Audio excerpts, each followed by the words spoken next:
Hi friends, welcome back to my channel. ఈ చలికాలంలో ఆడవాళ్ళకి పెరుగు తోడు పెట్టడం అంటే చాలా పెద్ద టాస్క్ అనే చెప్పాలి. ఎందుకంటే చలికాలంలో పెరుగు అంత ఈజీగా తోడుకోదు. పెరుగు తోడు పెట్టుకోవడం రాదని కాదు, కాకపోతే చిన్న చిన్న మిస్టేక్స్ వల్ల కొంతమంది పెరుగు సరిగా తోడు పెట్టలేకపోతున్నారు. అయితే నేను చెప్పే చిన్న చిన్న టిప్స్ వల్ల మీకు ఈజీగా పెరుగు తోడుకుంటుంది, అలాగే గడ్డలాగా వస్తుందన్నమాట. చాలా సింపుల్గా ఈజీగా పెరుగునైతే తోడు పెట్టుకోవచ్చు. కొంతమంది పెరుగు తోడు పెడితే పుల్లగా అయిపోవటం, లేదా బంకగా అవటం, లేదా స్మెల్ వచ్చేయటం ఇలా జరుగుతూ ఉంటాయన్నమాట. ఇవన్నీ కూడా చిన్న చిన్న మిస్టేక్స్ వల్ల జరుగుతాయి. ఇలా అవ్వకుండా ఉండాలంటే నేను చెప్పిన టిప్స్ పాటించి మీరు పాలు కాచి తోడు పెట్టండి. అసలు ఇంకెప్పుడు కూడా మీకు ఇలాంటి ప్రాబ్లమ్సే రావు. పాలు కాచే ముందు పాల గిన్నెని ఇలా శుభ్రంగా ఒకసారి కడిగి తీసుకోండి. ఇలా ఒకసారి వాటర్తో కడిగి తీసుకోవటం వల్ల మనం పాలు కాచేటప్పుడు పాలు గిన్నెకి ఎక్కువగా అంటుకోకుండా ఉంటాయి. అలాగే క్లీన్ చేసుకోవడం కూడా చాలా ఈజీ అనమాట. ఇలా కడిగిన గిన్నెలో పాలు పోసి స్టవ్ పైన పెట్టుకొని మరిగించుకోండి. తర్వాత మంటని మీడియం ఫ్లేమ్లో పెట్టుకొని పాలు కాచుకోవాలి. ఇలా కాచుకునేటప్పుడు ఒకసారి పొంగొస్తాయి కదా పాలు.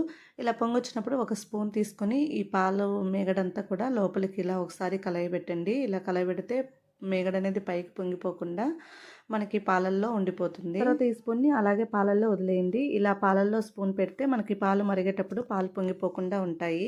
తర్వాత ఈ పాలని ఒక 2-3 నిమిషాలు బాగా మరగనిచ్చి స్టవ్ ఆఫ్ చేయండి. తర్వాత స్పూన్ తీసేసి ఈ పాలని గోరువెచ్చగా అయ్యేంత వరకు వీటిని చల్లారనివ్వండి. పాలు గోరువెచ్చగా అయ్యేసరికి మనకి పాల మీద మేగడ ఒక లేయర్ లాగా ఫామ్ అవుతుంది. ఈ మేగడని పక్కకు జరిపేసి పాలు గోరువెచ్చగా ఉన్నాయో లేదో చూసుకొని ఒక 1/2 టీ స్పూన్ అంత పెరుగుని కొద్దిగా జిలికినట్టుగా చేసేసి ఈ పాలల్లో వేసేయండి. ఎక్కువ వేసేసారనుకోండి పుల్లగా అయిపోతుంది పెరుగు. కాబట్టి కొద్దిగా వేసుకుంటే మనకు కమ్మగా తీయగా ఉంటుందన్నమాట. పెరుగు టేస్టీగా ఉంటుంది. కొంతమంది పాలు పొంగొచ్చిన తర్వాత వెంటనే తోడు పెట్టేస్తూ ఉంటారు. అలా కాకుండా పొంగొచ్చిన తర్వాత పాలని ఒక 2-3 నిమిషాల పాటు బాగా మరగనిచ్చి తోడు పెట్టుకుంటే మనకు పెరుగు అనేది చాలా కమ్మగా ఉంటుంది. లేదంటే బంకగా నెక్స్ట్ డేకి మళ్ళీ స్మెల్ వచ్చేస్తుందండి. అలా కాకుండా చూసుకోండి. ఒకవేళ పెరుగు పుల్లగా ఉంటే ఆ పుల్లటి పెరుగు తీసేసి కమ్మటి పెరుగు పాలు తోడు పెట్టుకోవడానికి యూజ్ చేసుకోండి. పుల్లటి పెరుగు వేసినా కూడా మనకి పెరుగు అనేది టేస్ట్ ఉండదన్నమాట. చలికాలంలో పెరుగు తోడుకోవడానికి చాలా టైం పడుతుందండి. సమ్మర్లో అలా కాదు.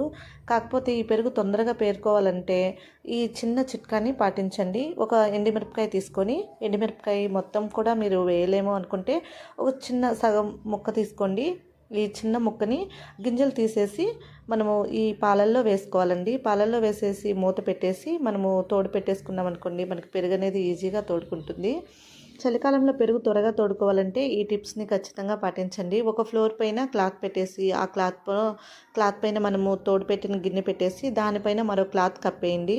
ఇలా చేయడం వల్ల మనకి పెరుగు అనేది త్వరగా తోడుకుంటుంది. ఎందుకంటే కింద పైన కూడా గాలి లోపలికి వెళ్లకుండా చల్లగా లేకుండా ఇలా పెట్టేసామనుకోండి క్లాత్, ఈజీగా పెరుగు తొందరగా తోడుకుంటుంది అనమాట. రెగ్యులర్గా నేను ఇలాగే చేస్తానండి. ఈ టిప్ మీకు చాలా బాగా యూస్ అవుతుంది.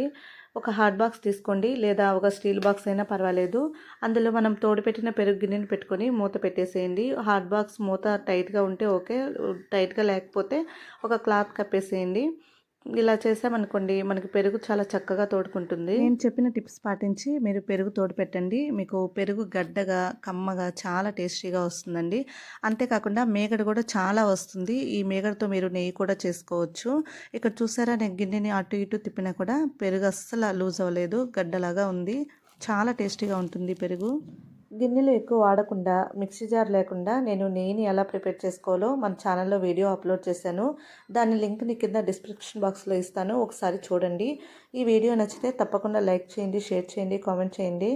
అలాగే నా ఛానల్ని సబ్స్క్రైబ్ చేసుకొని సపోర్ట్ చేయండి friends. Thank you for watching.